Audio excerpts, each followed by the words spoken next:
बंधुगण नमस्कार, मु सुब्रत कुमार आपण मानक आउ एक नूतन भूत कहानी की स्वागत करुछि। चलतु समय विलंब न करी कहानी को आरंभ करिबा। बंधुगण आपण मानक जीवन रे किछि ना किछि भयंकर घटना छोट बेले घटिथिबो निश्चय। सेतिबे आपण एबे भी भूत को डरुथिबे। आज मु मो पिला दिन रे एक सत कहानी कहिबी। आपण मानकु मोर अनुरोध, कहानी को संपूर्ण न सुनिले हुए तो से भूत मते छाड़ी तुमको धरी पारे। 1999 महाबात्यार प्रभाव मु टिके मानसिक स्तर रे भारी दुर्बल होई पड़ी। से समय रे मोर बयस मात्र 8 वर्ष हेबो। एमिति भूत पेत कहानी सुनी मु भारी भय करे, एमिति कि मो आखिरु निद मध्य हजि जाए। से दिन थिला ग्रीष्म ऋतु, मार्च मास 24 तारिख। आम गाँ पाखरे एक यज्ञ हेउथिला। उक्त यज्ञटी तंडाकूल निकट रे करा जाए। से समय रे 2 टंका 4 टंका हाथ रे पड़िले भारी मजा आसी जाए, कारण 4 टंकार मूल्य से समय रे बहुत थिला। मो पाखरे 4 टंका थिला। सकाळ 10टा रे गाधुआ कार्य सारी पखाळ भेंडीर अपूर्व आनंद नहीं पेट पूरा खाइली।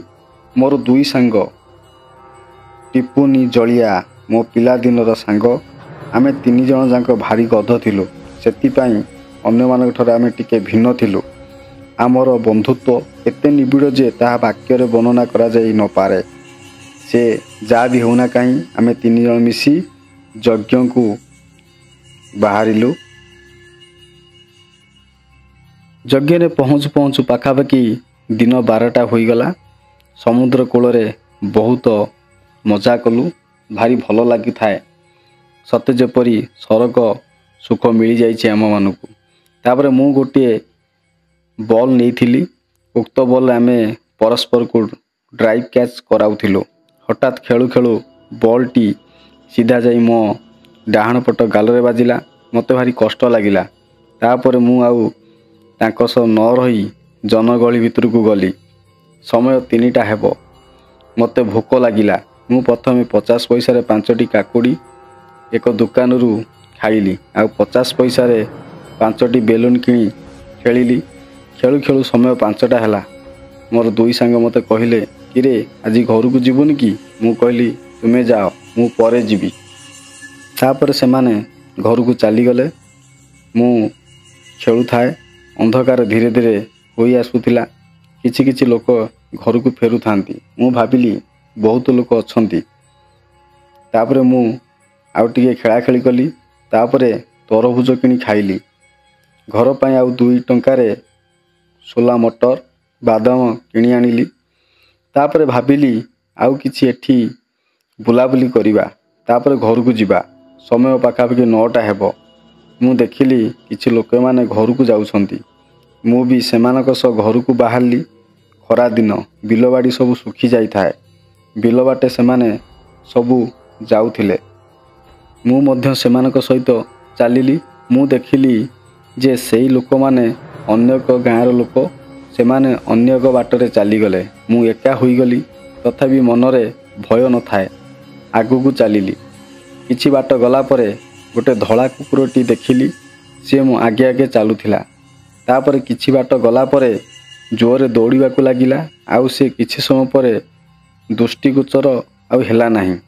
मो मनरे भय सृष्टि करिबाकु देउ न थाए, कारण बिलुआणी रास्ता सबुआडे सुनसान होई थाए। हठात गोटे पिलाटी कांदुथिबार मु देखिली। ता पाखु जाई पचारली, अरे तोर कौन होईची, कांदुचु काहींकी? से पिलाटी कहिला, मु आम गाँ को जीवी केमिति? सबु चाली गले मते छाड़ी देई। मु कौन करिबी? सेतळे मते टिके साहस मिलिगला। जा हेउ जणे मिलिगला सांग होई जिवा पाई। मु कहिली, भाई तू मो सह आम घर को चल। काली सकाळ हेले तू तुम गाँ को चली जीवु। सी आउ किछि न कही मो सह चलिला। तापर गोटे रास्ता पड़िला। से कहिला, भाई तू आम गाँ को आस। मु तते गोटे नुआ बैट देबी, गोटे बॉल देबी। भाई तू आस। मु एका चली जाई थांती जे, हेले आम गाँ को जीवा बाटरे एक बिल रास्ता पड़िबो। सेही बिल रास्तारे भूत पेत रुहंती। मु भाई तो सहित जीवी। तू आम घर को चल, मु तुम घर को जीविनी। एमिति कहला भितरे मते टिके संदेह हैला। आउ काल विलंब न करी मु घर को चलिली। 8-10टा पाद पकेइछि नाही, टिके पछुको अनाइली। देखिला पछरे गोटे धड़ा कुकुर आसुची, जो कुकुर को मु किछि समय पूर्वरु देखिथिली। मु जेमिति दौड़िबा आरंभ कली, से कुकुरटी मध्य मो पछरे दौड़िबाकू लागिला।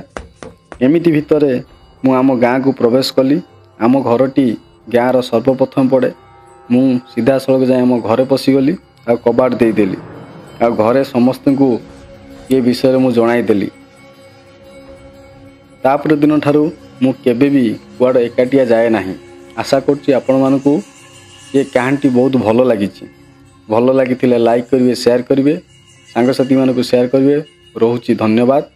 पुणी देखा आउ एक कहानी सहित।